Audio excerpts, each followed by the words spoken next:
안녕하세요. 로고스 물리 홍남정입니다. 먼저 저에 대한 소개해드리겠습니다. 저는 이화여자대학교 사범대학에서 물리교육학과를 전공을 했고요. 수석 졸업했습니다. 이후에는 영재, 과고, 인사 입시를 위한 입시 물리를 지도를 했고, 물리학 1뿐만 아니라 물리학 2, 그리고 대학 물리학 수준까지 지도를 해왔습니다. 개정 물리학 굉장히 궁금하실 것 같은데 가장 큰 차이는 집중 이수제입니다. 원래 1년 동안에 진행되던 물리학 1이라는 과목을 이제 물리학이라는 이름으로 바뀌어서 2학년 1학기 동안에 반년 동안 진행되게 되었고요. 1년의 커리가 반년으로 줄었다 보니까 굉장히 시간적으로나 양적으로나 부담이 되겠죠. 심지어 물리학 2에 있던 몇몇의 소단원들이 아래로 내려가게 되었습니다. 그래서 양이 오히려 늘어나게 되었기 때문에 굉장히 가중적으로 부담이 될 수 있는 과목이 되었습니다. 물리학 2의 경우에는 원래 4학년 동안 1년 동안에 배우는 과목이었고요. 이 과목이 두 개의 과목으로 나뉘었습니다. 역학과 에너지 그리고 전자기와 양자로 나뉘어져서 각각 2학년 2학기 그리고 3학년 1학기 때 이렇게 나눠져서 진행을 하게 되는데 시간상으로는 차이가 없죠. 똑같이 1년 동안에 진행이 되는데 문제는 난이도입니다. 이전에는 절대평가였기 때문에 어려운 문제 출제하시지 않았습니다. 개념 수준의 문제 출제하였고요. 이제는 상대평가로 바뀌었습니다. 그럼 어려운 문제 출제할 수밖에 없겠죠.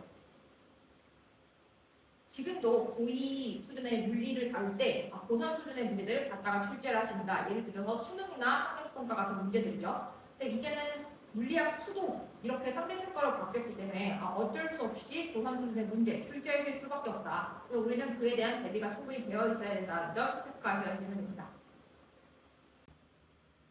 역학과 에너지의 단원부터 살펴보려고 하는데요. 이 빨간색 체크된 부분들이 어려운 부분 체크해 놓은 겁니다. 이 역학과 에너지는 물리 2에서 역학 파트 그리고 파동 파트들을 모아놓은 과목이라서 지금 전체적으로 역학 그리고 연력학 그리고 파동으로 구성되어 있는 거 보실 수가 있는데 이 체크되어 있는 것들 중 반진동은 파동에 속해 있기는 하지만 사실은 역학과 관계되어 있습니다. 이거는 원운동 뒤에 들어가 있던 원래는 역학 파트에 해당했던 단원인데요. 이제 파동 파트로 넣게 됐고요. 그 이유는 두 가지 역학과 그리고 파동 파트 모두와 연계되어서 출제될 수 있기 때문입니다. 그래서 이 파트가 가장 어려운 파트가 될 것이다 라고 예상을 하고 있고 사인 그래프와 함께 제시가 되기 때문에 약간 수학적인 이해가 없는 친구들은 조금 더 버거울 수 있습니다. 그럼 이 역과 에너지에서의 역학 파트의 가장 큰 핵심적인 부분은 무엇이냐면 물리 1에서는 1차원 운동을 다룹니다. 근데 이 역학과 에너지는 2차원 운동을 다루게 돼요. 그래서 그 1차원 운동을 다룰 때 해석법들은 그대로 사용을 하기 때문에 그 도구들을 그대로 적용을 해야지만 되는데 그 도구들에 대해서 다시 설명해 주지는 않습니다. 그래서 그 1차원 운동을 다루었던 우리의 물리 1에서의 그 개념들을 제대로 정리되어 있지 않다면 2차원 운동을 해석하는데 굉장히 문제가 될 수가 있겠죠. 1차원 운동을 2차원 운동으로 확장하는 그 방법을 익히는 게 가장 중요한 포인트고 그것들을 적용해서 문제를 풀기 위해선 1차원 운동의 개념들, 도구들이 잘 정리되어 있어야지만 된다라는 점 체크하시면 됩니다. 파동 파트는 사실상 그렇게 어렵지 않습니다. 새로운 개념들이고 아예 못 듣던 물리 2에서만 다루던 파트이기는 하지만 개념상으로 어렵지 않고 그 다음에 문제 수준도 어렵지 않기 때문에 반복적인 유형만 다뤄주신다면 충분히 해결할 수 있는 파트라고 보시면 될 것 같습니다. 그래서 전체적으로 봤을 때 역학과 에너지는 학생 양 자체는 오히려 내려갔습니다. 아까 말씀드린 것처럼 물리 2에 있던 몇몇의 단원들이 물리 1으로 내려갔습니다. 그래서 오히려 양적으로는 부담이 줄었을 수 있어요. 하지만 난이도는 올라갈 수밖에 없겠죠. 왜냐면 상대평가로 바뀌었으니까요. 그래서 기존과 달리 이제 고3 수준의 문제들을 반드시 다뤄야지만 된다. 필수다라고 말씀을 드릴 수 있고요. 요 2차원 운동을 확장하는 것이 가장 킬러가 될 것이다 라는 점 꼭 주목해 주셔야 됩니다. 이 2차원 운동을 보는 게 한 번에 잘 안 되기 때문에 계속해서 연습을 해주셔야지만 되는 부분이고 이걸 위해서는 1차원 운동을 보는 물리 1의 개념이 반드시 선행될 뿐만 아니라 정리되어 있어야지만 됩니다. 그래서 역학과 에너지를 다루는 가장 큰 핵심은 역학의 분석 틀 자체를 정리하는 것입니다. 각각의 운동들이 뭔지 배운다고 해서 문제를 해결할 수 있지 않습니다. 물리 1에서의 개념들 그대로 적용을 해야 되기 때문에 나에게 어떤 개념들이 있는지, 나에게 어떤 이론들이 있는지를 잘 정리해 주어야지만 각각의 적재적소에 적용을 할 수가 있고요. 그래서 매 수업 전에 그것에 대한 정리가 필요하겠죠. 그리고 두 번째로는 1차원 운동을 2차원 운동으로 확장할 때 가지의 규칙성이 있습니다. 그 규칙성이 무엇인지를 파악을 해야지만 새로운 2차 운동이 나오더라도 약간의 변형이 나오더라도 쉽게 적응을 할 수가 있습니다.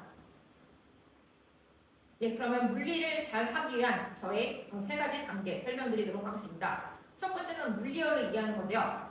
물리 1도 물리 2도 마찬가지로 항상 물리에는 반복적으로 사용되는 관용어구가 있습니다. 이 관용어구를 잘 이해해야지만 출제자의 의도를 파악할 수가 있는데요. 예를 들어서 운동 에너지가 가장 빠른 점은 어디니? 라고 했을 때 이걸 에너지로 접근한다면 굉장히 돌아가는 풀이를 하든지 혹은 답을 구하지 못할 수밖에 없고요. 대신 알짜임의 영인점을 찾아라 라는 질문인 것을 파악을 한다면 굉장히 빠른 풀이가 가능하겠죠.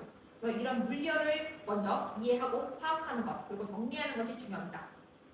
두 번째는 개념을 구조화하는 것입니다. 물리 파트가 어려운 이유가 각각의 소단원별 개념들을 전체 융합한 문제가 나오기 때문이다 라는 점 말씀을 드렸죠. 그리고 이것들을 이용해서 그대로 물리 2의 역학과 에너지에 사용을 하게 됩니다. 그렇기 때문에 전체적인 개념들의 구조 그리고 언제 어떤 것을 사용하는지가 정리되어 있지 않다면 적재적소에 사용할 수가 없겠죠. 이런 부분을 계속해서 저희 수업에서는 강조를 하고 있고요. 하나의 개념이 끝날 때마다 이 개념은 이것을 위해서 배운 거야. 이 이론은 이런 때 적용하는 거야. 라는 걸 계속 반복 설명하고 있습니다. 마지막으로 빠른 풀이가 굉장히 필요할 겁니다. 역학은 시간이 굉장히 부족한 과목이에요. 그렇기 때문에 시간을 줄이기 위해서는 빠른 접근법을 찾는 것과 함께 수학적으로도 빠른 계산을 해줘야지만 되겠죠.